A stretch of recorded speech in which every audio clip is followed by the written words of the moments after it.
Now, we all know the term NES hard. Some of the games on this system can be outright difficult. And after you spend hours and hours trying to get to the end and you beat the final boss, you're just let down and defeated. Well, not today. We're breaking down the top 10 best NES endings on the system. Let's get into the video. Number 10. Now, Contra has to make this list because I know every kid rented this game back in the day, and at some point they had to beat it. Maybe when they figured out the Konami code or when they just got good at it. Getting to that heart and destroying it must have been so satisfying. To get this awesome ending now, you defeated the Red Falcon, and it cuts to the island exploding, and you're leaving in a helicopter. It's successful. It kind of harkens back to a lot of the 80s action movies that we grew up watching. And you're treated to this nice little paragraph summarizing your mission. Congratulations, you've destroyed the vile Red Falcon and saved the universe. Consider yourself a hero. And it's got that upbeat music going that gets you pumped that you have just completed Contra.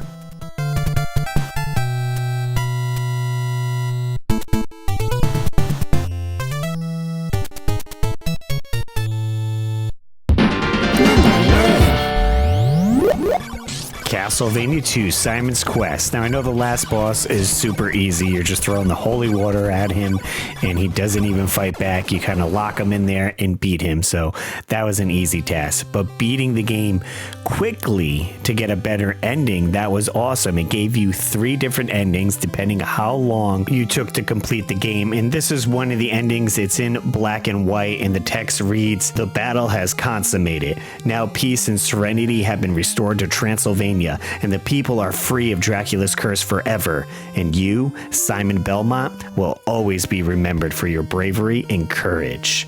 Now it kind of leaves like your legacy that you helped free this city and bring peace back.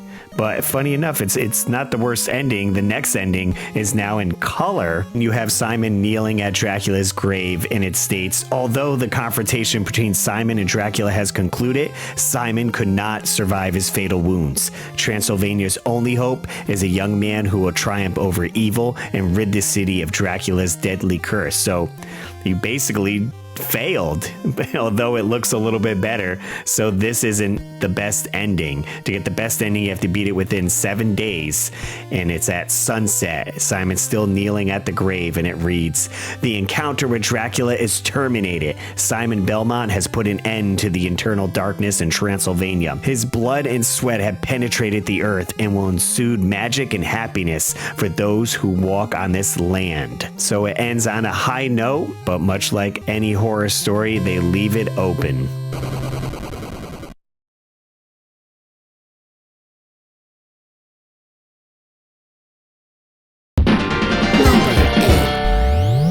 Alright, Konami is certainly getting some love on this list. Coming in, number 8 is Monster in My Pocket, a super fun platformer game where you can play as Dracula or as Frankenstein's monster.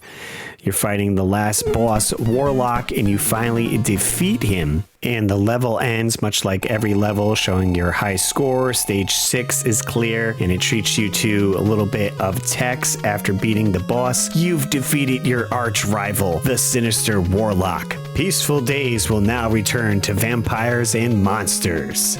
So at this point, I put my controller down. I was like, all right, we beat the game. It shows the vampire sitting in front of the Konami TV, and then all of a sudden, out of the static, Warlock is back, and the game is not over.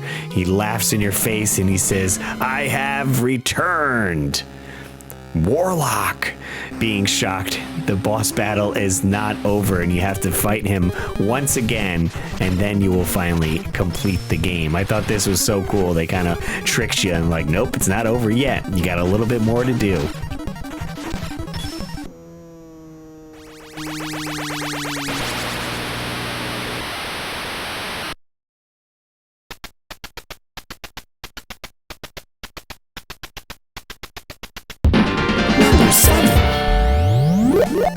Now, most will say Mega Man 2 has the better ending, but I think 1 drives it home just how much of a journey this was for Mega Man.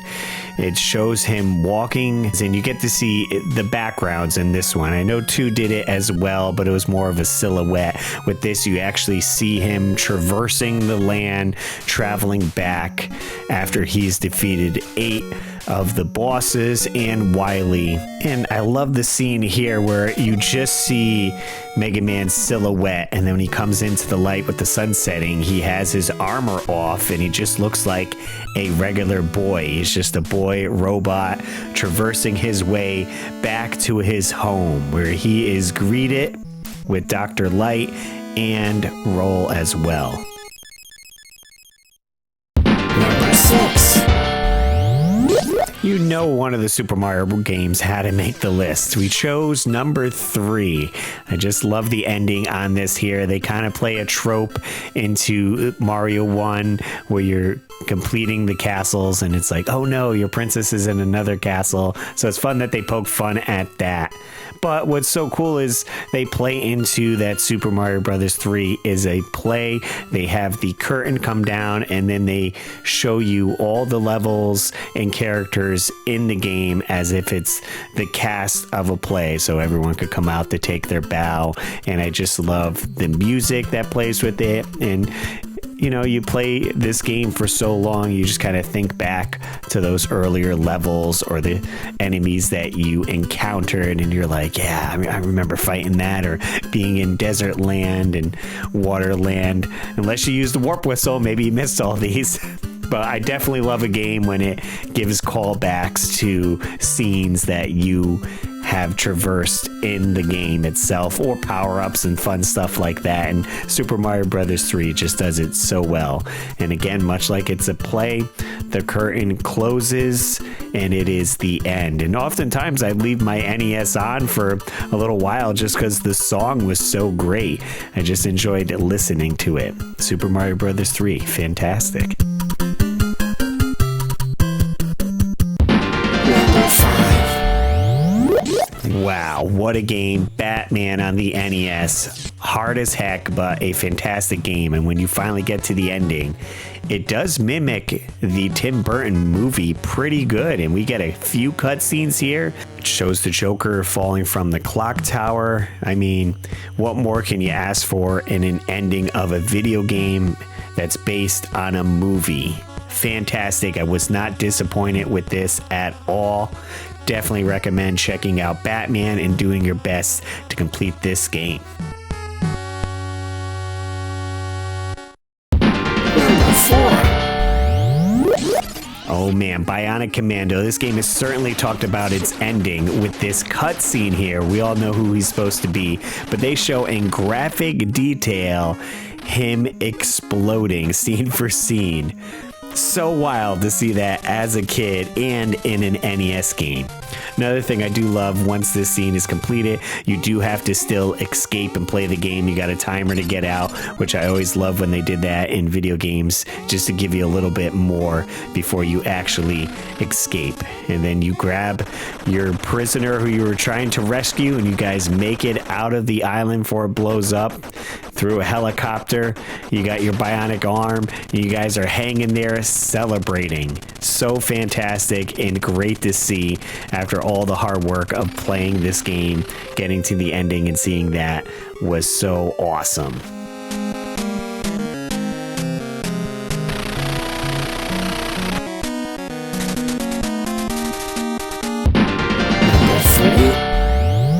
Okay, easily all 3 Ninja Gaidens have fantastic endings, cinematic cutscenes, a fantastic story. You're playing this game, you're definitely in it for the story that is unfolding.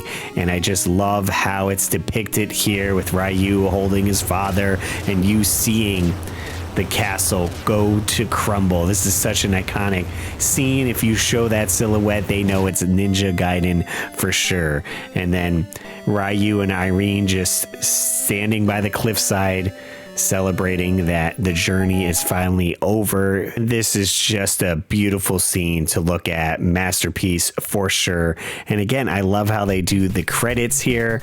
They have Ninja Gaiden staff, and then I love seeing the pictures of past cutscenes while they're showing you everyone that worked on the game with some fantastic music in the background. Love it.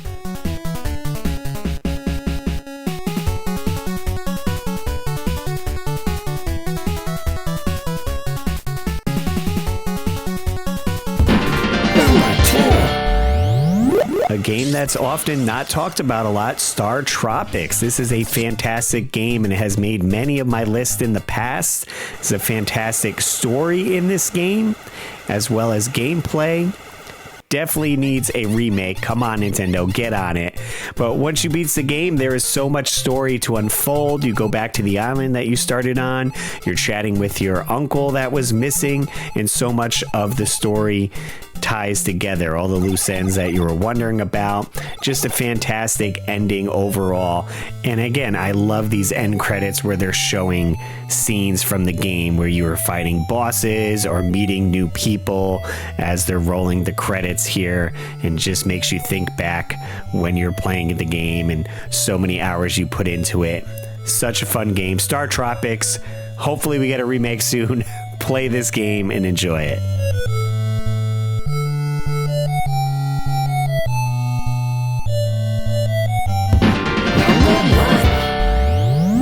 Metroid, the best ending on NES. While there is not many screens or cool cutscenes, explosions, or anything, just some text, it was cool that there was different endings depending how long it took you to beat the game. So if it took over 10 hours, you got Samus who turned away from the camera in despair because you took so long to complete the game. So it made you want to go back, beat the game a little bit better. You kind of get the same text, but now this time Samus gives you a wave, so you're doing a little bit better. Hey, maybe I'll go back. I kind of know where everything is. Let me see if I can complete it even faster. And this was the one that shook everyone.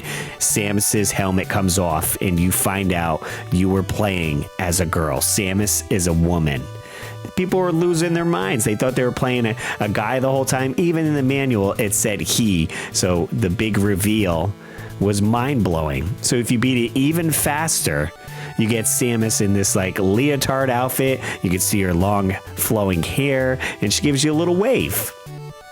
Now, if that wasn't even better, if you beat the game within an hour, super fast, speed run in this game, you get Samus in her Samus bikini here, out in space, chilling out, waving at you in all her 8-bit glory. Mind-blowing for back in the day. Metroid, best ending ever. What do you guys think? Let me know in the comments.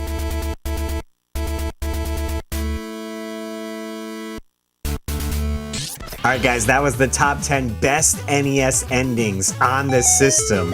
If you want a more in-depth look at these here, you can check out my podcast, The Weekly Warp Pipe, where me and Jay break down these games and talk a little more in detail about the best endings on the NES system. Let me know in the comments down below if there's games that missed the list that you think should have been on it. Alright guys, that's going to do it for this video. As always, I'm Russ Lyman, and keep your world fun bit by bit.